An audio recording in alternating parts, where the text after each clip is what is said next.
One of the themes that we see throughout Scripture is God's expectation of fathers, that fathers will be involved in teaching and training their children.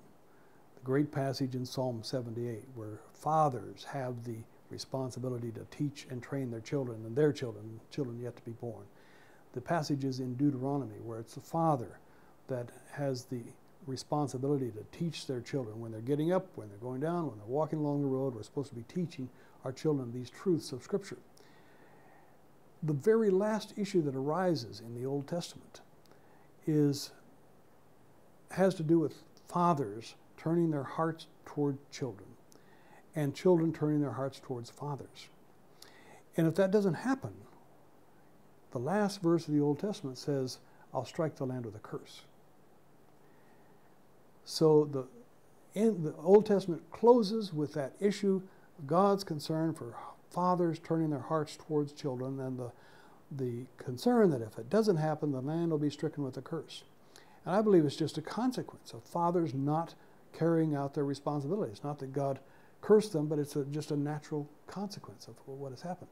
The very first issue that arises in the New Testament, Luke chapter 1, verse 17, the same thing arises. Zechariah recalls that need for fathers to turn their hearts towards children. So the last issue that arises in the Old Testament, the first one that arises in the New Testament is the matter of fathers turning their hearts towards children. And if it doesn't happen, I'll strike the land with a curse. And we look around us.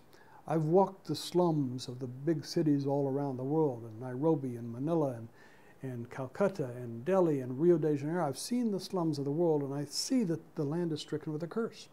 Some might argue with my theology. Maybe they don't see that this is a curse. But I believe it's a manifestation of Satan's agenda being fulfilled in these communities. Satan's agenda, John chapter 10, verse 10, steal, kill, and destroy. That's what he's about. Stealing, killing, destroying the abundant life that Jesus wants all to have, including children, that we see in the same verse, John 10:10. The thief comes to steal, kill, and destroy.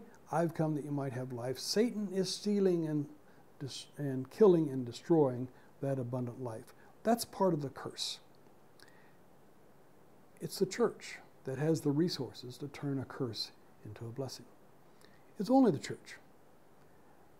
We don't remove a curse with food and medicine and clothing and school supplies and books and education and learning and all these kind of things that we like to do in development projects. A curse is a spiritual thing. It's only the church that has the spiritual resources that can turn that curse into a blessing. So it's a responsibility of the church to understand these issues, and particularly that matter of turning hearts of fathers to the children.